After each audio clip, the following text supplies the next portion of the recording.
Congress party ఇచ్చినటువంటి ఒక 6 గ్యారెంటీల్లో రాష్ట్ర వ్యాప్తంగా 6 గ్యారెంటీలతో ఎన్నికల ముందుకు వచ్చి గెలిచిన పార్టీ కదా.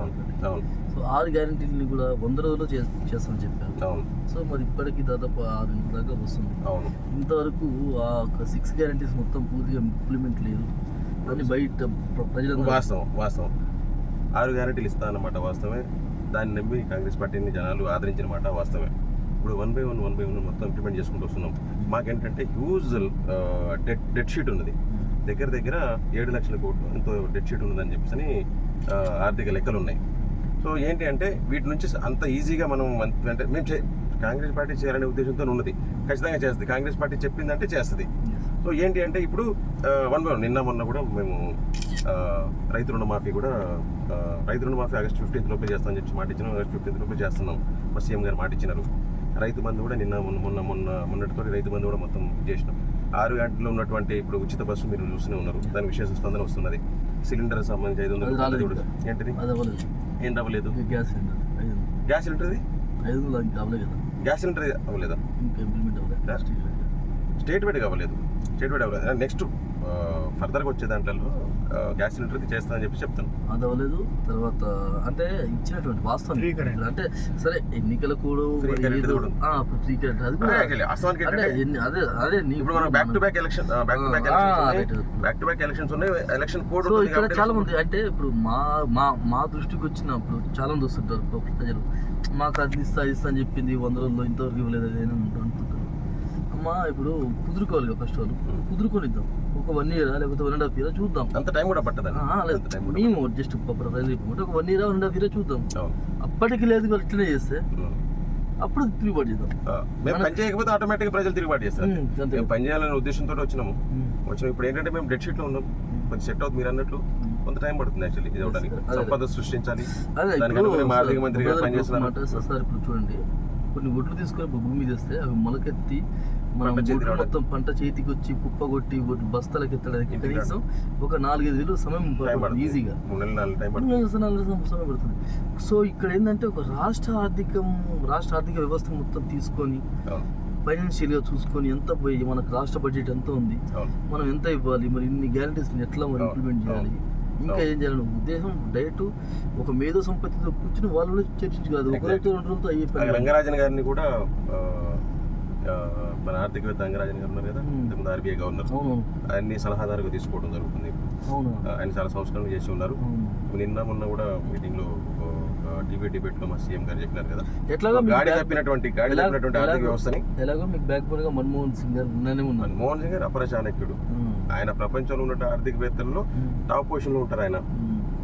అదే అలాంటి ఒక వ్యక్తి మీకు బ్యాక్ బోన్ ఉన్నారు. ఇప్పుడు రంగరాజన్ గారు ఇనానిమస్ గా బయటకు వచ్చేసి బీజేపీని వ్యతిరేకించుకుంటూ కూడా ఆయన నేషనల్ పెట్టి మాట్లాడడం జరిగింది. ఇప్పుడు ఆయన గారిని మన తెలంగాణ కూడా మొన్న ఒక ట్వీట్ లో రాహుల్ గాంధీ గారు ప్రధానమంత్రి అయితే బాగుంటుంది, దేశమే మారిపోతుంది. ఎల్కే అద్వానీ గారు ఇచ్చినటువంటి మొన్న చెప్పినటువంటి స్టేట్మెంట్ ఏదైతే ఉందో అది ఎంత వైరల్ అవుతుందో మీరు చూస్తూనే ఉన్నారు దేశవ్యాప్తంగా. సోషల్ మీడియాలో చూడండి, ఏ ప్లాట్ఫామ్ లో తీసుకోండి, ఎడ్యుకేటెడ్ అవేర్నెస్ ఉన్న వాళ్ళు ఎవరైనా కానీ బీజేపీ చేసేటువంటి అరాచకాలు, బీజేపీ చేసేటువంటి పనులు ఏదైతే ఉన్నాయో అంత ఒక ప్రజాస్వామ్య దేశంలో, ఒక లౌకిక దేశంలో ఆమోదయోగ్యమైనటువంటి పనులు కావు అవి. అందుకోసం యాక్చువల్లీ ఎక్కడ చూసినా సోషల్ మీడియా ప్లాట్ఫామ్లో మీరు ఈరోజు రాహుల్ గాంధీ పేరు మారుమోగిపోతుంది. ఖచ్చితంగా మాకు వచ్చినటువంటి ఇన్ఫర్మేషన్ ప్రకారం ఇప్పుడు జరిగినటువంటి ఎన్ని దశలు అయితే పోలింగ్ జరిగిందో అక్కడ నార్త్లో వాళ్ళు అనుకున్నటువంటి సీట్లు రావట్లేదు కాబట్టి ప్రధాని హోదాలో ఏ రోజు కూడా హిందూ ముస్లిం అని మాట్లాడినటువంటి మోడీ గారు ఫస్ట్ టైం ఒక వారం రోజుల నుంచి ముస్లింల గురించి మాటలు తీస్తున్నాడు. మీరందరూ మనం సంపాదించిన సంపాదన మొత్తం ముస్లింకి వెళ్తుంది అని చెప్పి, అంటే ఎక్కడైతే ఆయనకు అక్కడ నెగిటివ్ జరిగిందని చెప్పి అర్థమైందో వాళ్ళకి అర్థమైపోతుంది కదా, వాళ్ళ ఇంటెలిజెన్స్ వాళ్ళకు ఉంటుంది. ఎక్కడైతే వాళ్ళకు సీట్ రావడం అర్థమైందో సౌత్ మీద పోలరైజేషన్ సింపుల్ హిందూ ఓటర్ని పోలరైజేషన్ అంటారు దీన్ని. సో ఒక సమూహాన్ని నెగిటివ్ గా చూపించేసి మెజారిటీ ఉన్న సమూహం నుంచి ఓట్లను పుల్ చేసుకునే కార్యక్రమాన్ని ఇప్పుడు ఆయన చేస్తున్నాడు. కాకపోతే so we south Indians are very intelligent. So మన దగ్గర ఈ మద్దతు నమ్ముతారా, భారతదేశంలో చూసుకుంటే కాస్తో కూస్తో డెవలప్మెంట్ పరంగా ఉన్న ముందున్నటువంటి రాష్ట్రాలు సౌత్ ఇండియా. అసలు మనకి అంత పిచ్చి ఉండదండి. నార్త్కి వెళ్తే మన దగ్గర అంత పిచ్చి ఉండదు. అంత పిచ్చి ఉండదు. మనం ఎప్పుడు అంత ఊర్లలో కూడా మనం ఇక్కడ ఏంటంటే వ్యక్తిని చూస్తాం.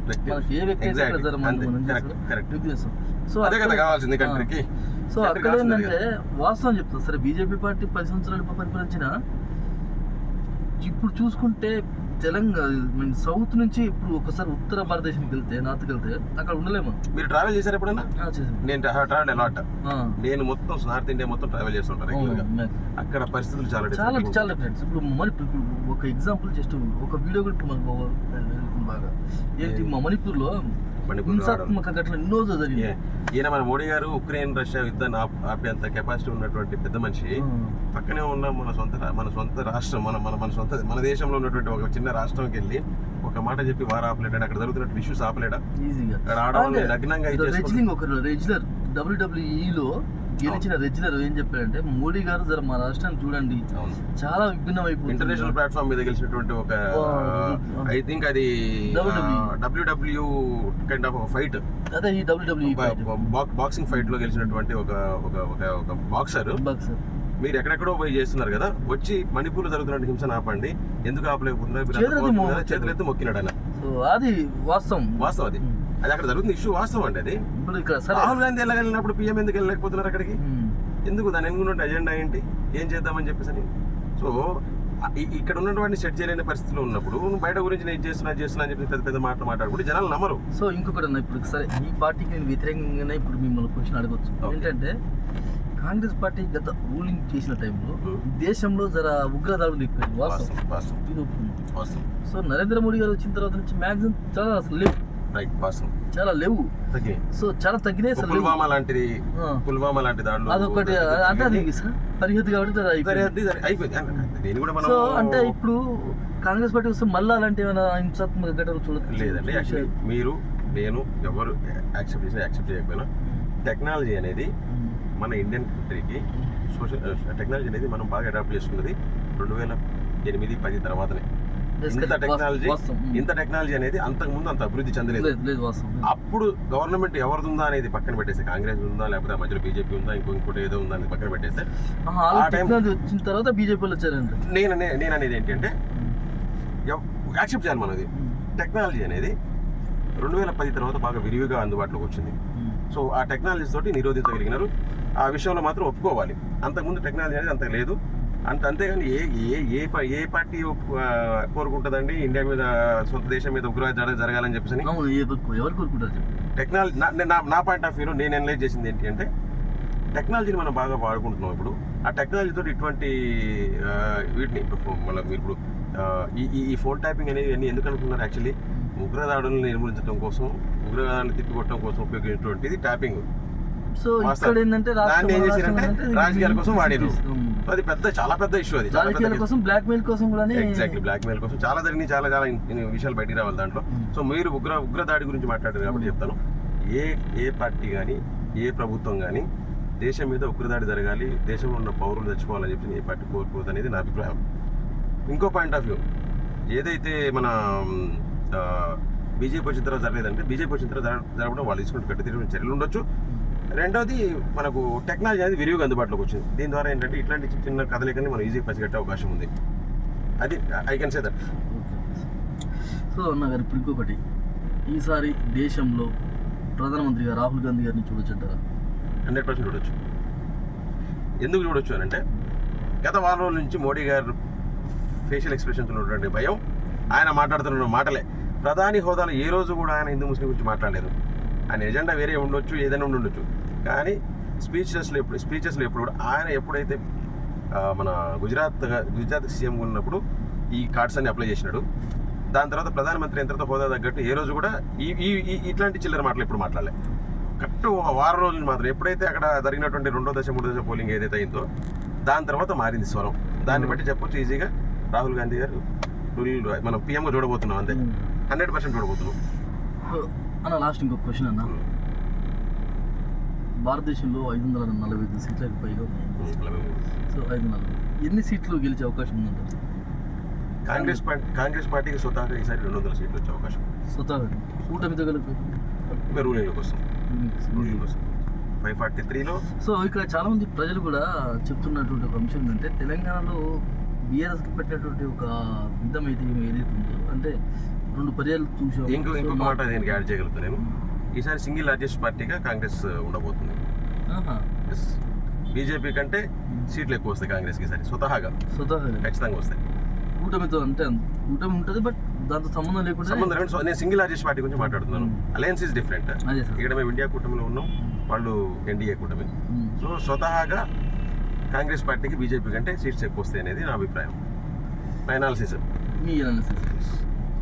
సో లాస్ట్గా అన్న చూసుకున్నట్లయితే పాపం సోనియా గాంధీ గారు తెలంగాణ ఇచ్చారు. అంటే పార్టీ ఆంధ్రప్రదేశ్లో పార్టీ పోతుంది తెలుస్తుంది, త్యాగం ఖచ్చితంగా.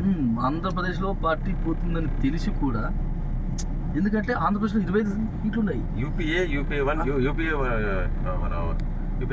2లో మేజర్ షేర్ రాజశేఖర రెడ్డి గారు ఇచ్చినప్పుడు సీట్స్ తెలుగు స్టేట్స్ నుంచి. అంటే అన్న తెలంగాణ ఆంధ్రప్రదేశ్లో 25 సీట్లు ఉన్నాయి, తెలంగాణలో జస్ట్ 17 సీట్లు. సో ఈ 17 సీట్ల కోసం 25 సీట్ల చాలా ఇబ్బంది అవుతుంది అనే ఉద్దేశం తెలుసు. అయినా కూడా 25 సీట్లు పోతే పోయి తెలంగాణ ప్రజల మనోభావాలను గౌరవించాలని ఉద్దేశం ఖచ్చితంగా. అది 1969 నుంచి ప్రత్యేక రాష్ట్రం కోసం పోరాడుతుంది తెలంగాణ ప్రాంతం. ఖచ్చితంగా ఆ టైంలో ఆంధ్రప్రదేశ్ నుంచి ఎక్కువ మంది ఉండేటోళ్ళు మనకు సీఎంలు, ఎక్కువ రూలింగ్ కూడా వాళ్ళే చేస్తుండేవాళ్ళు. సమయం ఎందుకో తెలియదు కానీ యాక్చువల్లీ తెలంగాణ అనేది ఖచ్చితంగా వెనకబడిన సమాజం. ఈ రోజు తెలంగాణలోకి వెళ్ళి చూస్తున్నటువంటి పరిస్థితి ఒక 20 years బ్యాక్ లేకుండేది. ఖచ్చితంగా తెలంగాణ అనేది ఇక్కడ తెలంగాణ ప్రజల ఆకాంక్ష. ఆ ఆకాంక్షని గౌరవించి సోనియా గాంధీ గారు ఆంధ్రాలో పార్టీ భూస్థాపితం అయిపోతుందని తెలిసి కూడా ఇక్కడ ప్రజల ఆకాంక్ష నెరవేర్చడం కోసం ఇక్కడ జరుగుతున్న ఎంతమంది అనేది చనిపోయిన పిల్లలు.